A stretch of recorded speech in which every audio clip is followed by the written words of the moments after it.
See, I heard that hip-hop was dead out here in Texas. I guess you ain't get the memo. Look, it's K.A. beat, man. We bringing that real shit back. Put your cups up and let's have a toast. Here's the good music.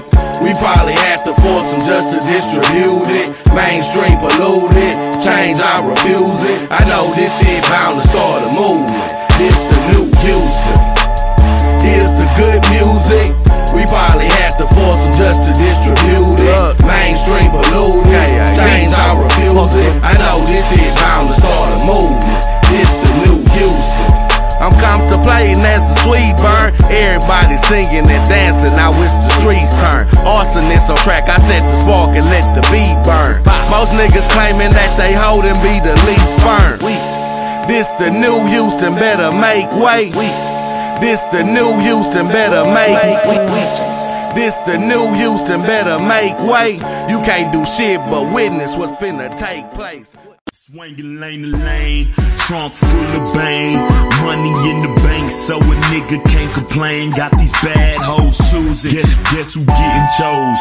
Wrist full of diamonds, guess who looking froze? And I be creeping on the scene in the old school act, and I'm the definition bringing old school back. In the parking lot with my niggas and some boppers, breaking boys off south side, who gon' stop us? Riding through I wake up in the morning to a bottle of expired milk and yelling from my pants if you feel my pain. So now I'm walking with my brother, no umbrella. I see thunder from the clouds above, I guess I need to feel the rain. I can't complain about the problems cause I know inside of all of us there's always just a smaller part we all can change. But if you talking about this change, I ain't got it. Way too much pride for free lunch, I sit in silence like ask me how I'm doing, I'm surviving, nigga. Gunshots 9 to 5, it don't surprise a nigga. Make it out the ghetto, man. Bayou City Reviews, double Bizzle. Yay. Coming here today for this week's review of Jon S, Recycle Good Music. So, going to the project, I didn't know why he called it Recycle Good Music. That was the first thing I was gonna bring up. Then I assume because it was industry beats. Right. Which it ended up being, really.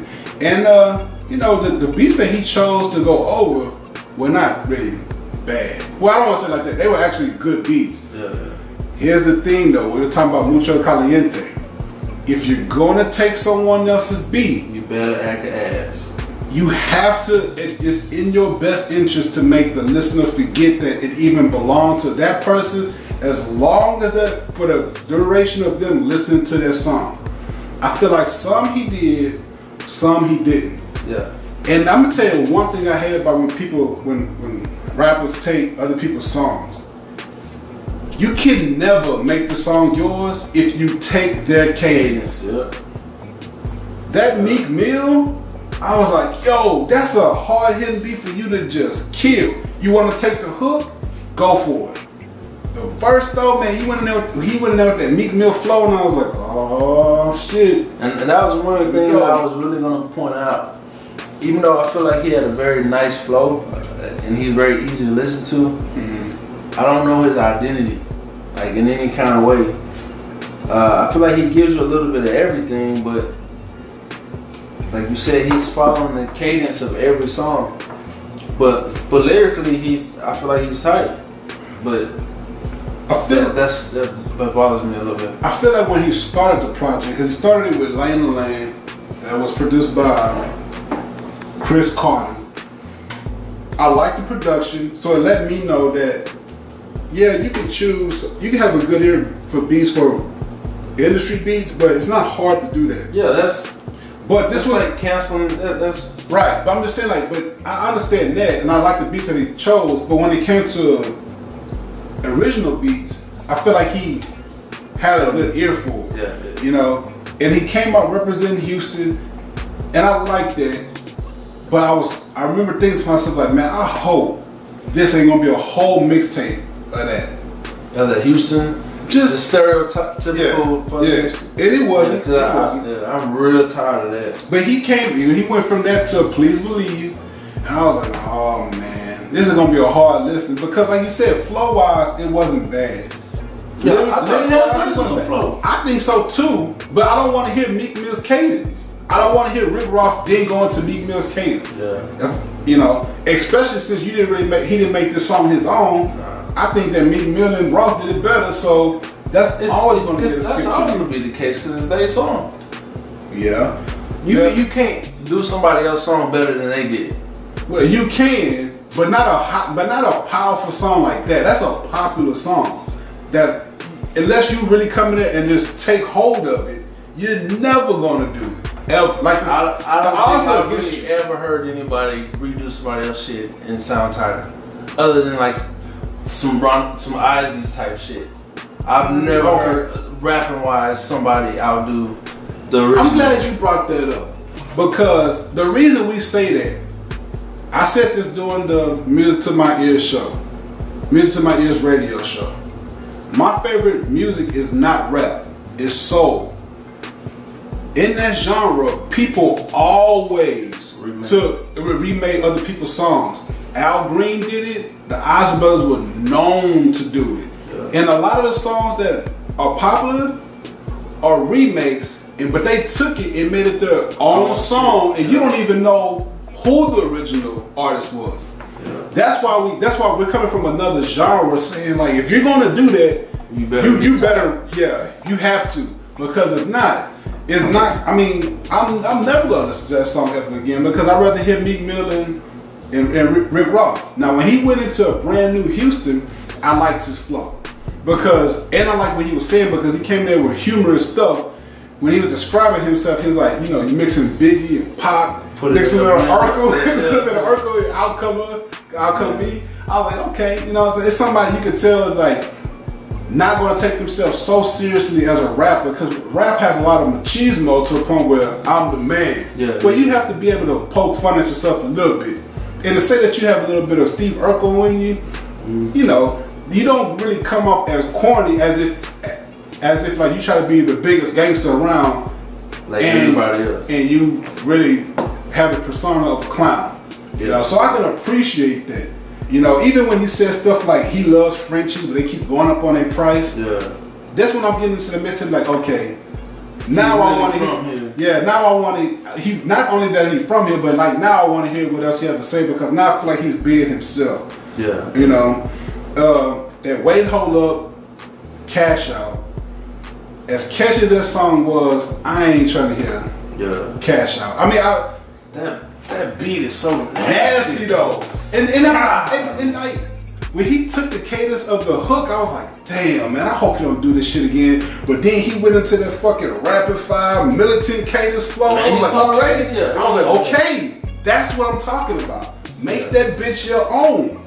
You know, it's okay for somebody to take the hook and the cadence because the cadence and the cadence for the hook because that's what makes the song catchy to begin with. I get that. Yeah. You know, but when he went in there and made the actual verse his own, that's what I'm talking about. Do you think he did that harder than Cash Out? Hell yeah.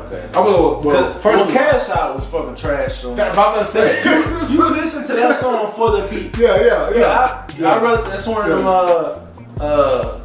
Damn, who said it? Somebody said it. I think it's Jeezy's. Nigga, I'd rather listen to your instrumentals, nigga. Yeah. Exactly. That shit was whack. So it wasn't hard for him to out-rap or outdo Cash Out because Cash Out's whack. Yeah, and he took the same cadence and changed up the hook a little bit, so it was Cash Out's song. Yeah. But the flow was crazy, man. And it commands this, like his flow commanded the attention of that damn song. Yeah. I feel like he just grabbed that bitch like this and was like, nigga, use mine. Yeah. You know, so I fuck with that. I think he does go harder when he raps faster. Yo, his flow, when he speeds it up a little bit, not many to me is rivaling it. As far as the flow itself plus the content in the flow. Because a lot of people can rap fast. Okay. Man Child, dope. But those are the ones that you know have content in their double time flow. You have others, so far from Better Late Than Never, the Roosh, when we walked away and was like, he can talk fast, but he ain't really saying that much. He's more on the Man Child Dope Easy side. See, that's why I looked at you like that. I thought you were gonna compare him directly to Man Child. But you didn't. That's what I thought you were gonna say. Nah, but when he went from there, he went to Blocker. I like Pusha T's better. So yeah, I like the beat. I hate everything about the Blocker shit though. Really? The beat is nasty, but I hate the hook. Like, what the fuck about Wait. Listen, that's some old Pop Jamaican shit. I don't know. I don't know nothing about no goddamn drugs. You know what I'm saying? So, are you talking about Jon S's version or the whole song? The whole song, period. I think the beat nasty, but man, I don't really know about this. I can't reference it. You know what I mean? I don't know. As far as sonically, I just want to fast forward the hook. It's really? Not just next song. What about sonically though? Like, do it even sound good to you? Even if you don't know what they're talking about. Like, at the moment, all I can remember is Blocker. That's what I took from. Like, goddamn, I hate that motherfucker. You thought that about the Pusha T version too? Yeah, but every time I hear Pusha, he one of my top artists. Okay. So I'm automatically gonna weed out everything else and see what he say. Yeah. But after I interpret what he says, yeah, and I'm a Pusha T fan too. Well, fan of his music. You know what I mean? So while I don't understand what the Blocker and all that other stuff is, Pusha T rakes that song to me. To a point where when John come on here, I'm like, no. I didn't even give him a fair chance. I ain't gonna lie to you. Because Pusha killed it. He killed it dead to me. You can't resurrect it and bring it from the dead, man. Yeah. So, now that started from the bottom though, man. See, I hate the cliche big songs and shit. Like, I've heard started from the bottom so many motherfucking times. I think so many people did it, man. I think he wrecked it though. I'm gonna tell you this, because I'm not a big fan of Drake started from the bottom, because I'm like, you're not gonna sit up here and tell me, an actor who came from a wealthy family, you're not gonna sit up here and have no song called Started from the Bottom and convince me that you started from the bottom. Yeah. So I really don't give that song the fair shake that it probably deserves, because I'm not trying to hear the message. When I went into this song, I forgot how much I liked the beat. Very simple, very lazy, but something about it, I liked it. Yeah. And the way he flowed over it, he came out and took command over it, and I was like, okay, I like it. You know, I like what he did with the beat.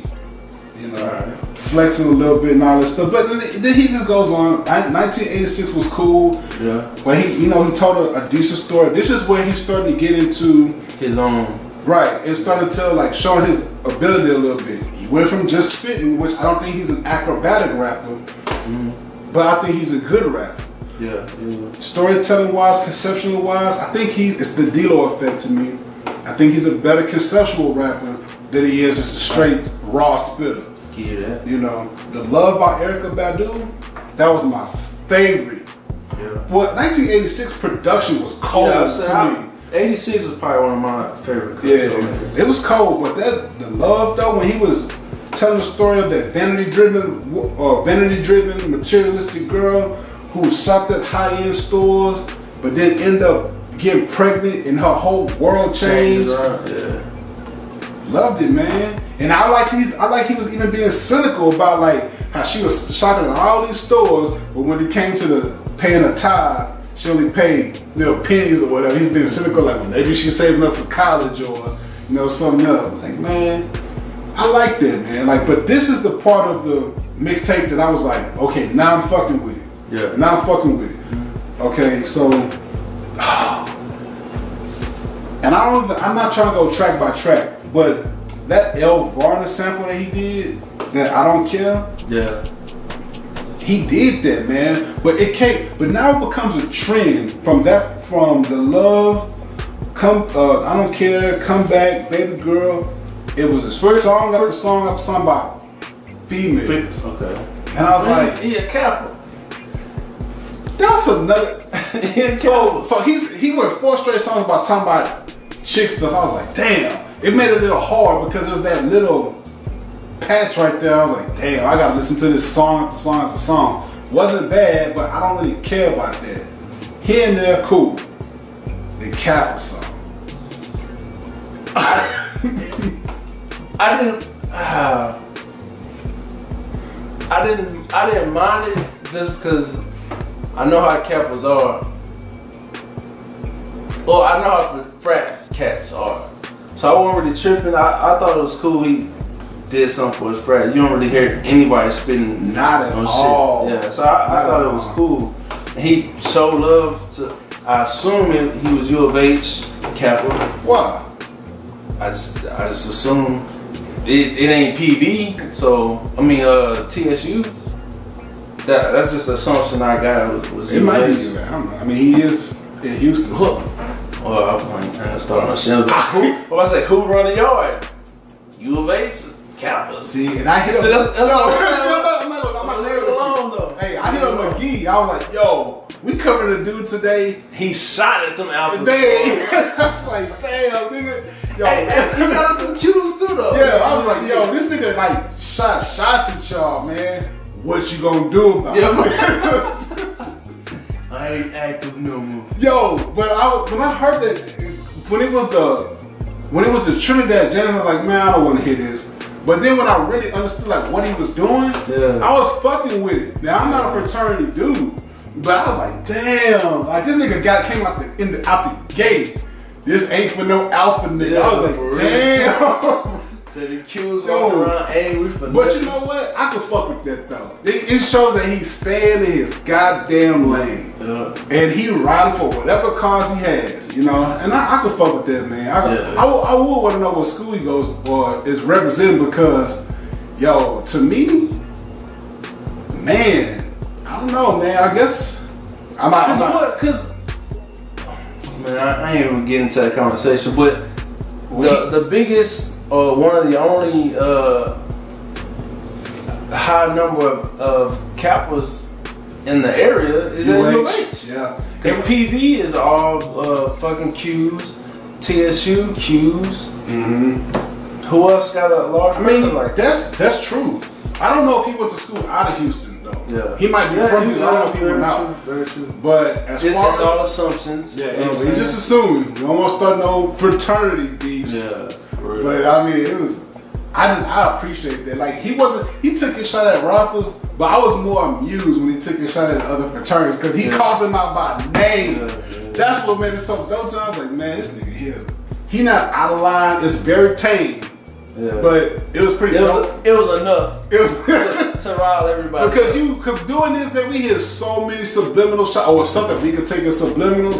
It's finally nice to hear someone say a name. And it's not gonna be no issue. At least we don't think. You know, we don't know. I don't know. They might go do some kind of like stomp on you or something. But you got your cane, so you can hit them with your red and yellow cane. But if you're a freshman, you better watch out.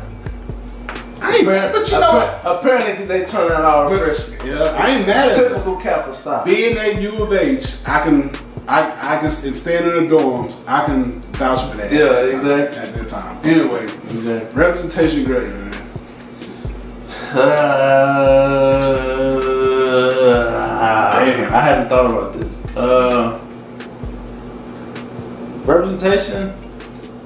Obviously, he won't be my first vote. Right. But I think he's nice. I do want to see him shy away from the industry stuff. Right. And show more of what he can do creatively and just put a whole full body of work together. Grade wise, give him a B, just solid B. Okay. Representation of me, no, because if this was the biggest thing come out of Houston, I like more original stuff to see what you got going, what he has going on, but. From what he's shown, if it was some original stuff and he put out at least the second half of this project and a little bit of the first, you know, kept it consistent just with original beats, I wouldn't have a problem with it. It wouldn't be it would be teeter-tottering of like, it wouldn't be hard for me to defend. Yeah, on the personal side, I'd be like, yeah. Well, depending on how he shows his balance of variety, I don't want to hear 13 tracks about some Drake shit. I understand. You know what I'm saying? If he's more balanced and he can really show his growth and Concept variety, I think he has the potential to be something pretty dope. I'm with you. Grade, I give it a B. Just for a mixtape of industry beats and going in and showing what he can do and grabbing some songs and grabbing some beats and actually making them his, I was happy with it. Replay value, some songs, like you always say, like I can put some songs on the shuffle. Yeah, and let it run. I'm with it. I don't know if I'd go pass it out to everybody, but somebody that I'm actually, I want to see where he goes. Yeah. I want to see what he does. Yeah, I check for him. Yeah, me too. Off topic, what you think of the album cover? Just randomly. I thought it was different with the recycle and stuff. I thought the concept was nice because if you're gonna have a mixtape and have industry beats, that's nothing new. But the naming what he did, I thought that was pretty clever. You know, so it made me go into the mixtape like, okay, well let me see what he does, and he lived up to that though. The cleverness, the creativity, I liked it. I just want to see where he goes from here. Yeah. You know, this is cool. This is good up to hold me over to say I vouch for him, but other than that, and plus, man, like there was 4 other people that's heard this, and they all said they fuck with it. Okay. So he's getting good reviews, man, from the people that have heard it. So we'll see. And that's what it is. Check him out, man. Hopefully he'll drop some freestyles or something. Keep the crowd happy. But yeah, check him out. See what he got going. And listen to it. Well, I was going to promote for everybody to listen to these cats, see what these cats are doing, see what you think, compare your thoughts to what the fuck we think. It's just opinions. And that's what we do. We just give opinions. You got an opinion too. But yeah, check them out. Yeah, but you can only have an opinion if you go listen to it for yourself. Church. As always, thanks for the support. Man, we just now getting started. We got a long way to go, but we gonna definitely take care of our city first. Yes, sir. Keep sending us music. Absolutely. We getting the music by the truckload, and it's good. It will definitely get heard one way or another and fall into rotation. Like I said, we got a long list. It's a lot of people rapping. It's a lot of projects that people forgot about, you know, fall by the wayside, and we're gonna try our best to cover everybody and everything. Yeah, man, I'm enjoying myself, man, because while, like Cap said, everybody rap in my city, but everybody can't rap in my city. We have a lot of talent in Houston, Texas. So I'm enjoying, man. A lot of people I have never heard of, and I enjoy hearing their new stuff. So, as always, thanks for the support, man. We hope that we are either introducing y'all to new people or just reinforcing, you know, the projects that have been out. Bayou City Reviews, Double, Sir Bizzle, Jon S, recycle good music. Smoke a bird. Yeah, just watch. Yeah, this ain't for no alpha nigga. You a real noob, then fuck with me. This right here for my chapter niggas. That's Wall Street, we stay counting digits. Dark skin, light skin, Asian and then white women. Ask around, they know about us. If they say they don't, then I highly doubt it. We the noobs, my nigga. We smoke the dope and we drink the wine. We the truth, my nigga. She roll a blunt and relax. Got a Louis V luggage and a purchase to match. Niggas buy that because they feelings attached. Got a couple sugar daddies, see no problem with that. But I see her time to time just where them models be at. Where that skin be getting tan and plus that kitty stay waxed. I see her spending them racks, it's only Linux or sex. On Sunday afternoon collection play, there's pennies in that. Well, I'm guessing she's just saving for that college life. On Sunday night at Velvet.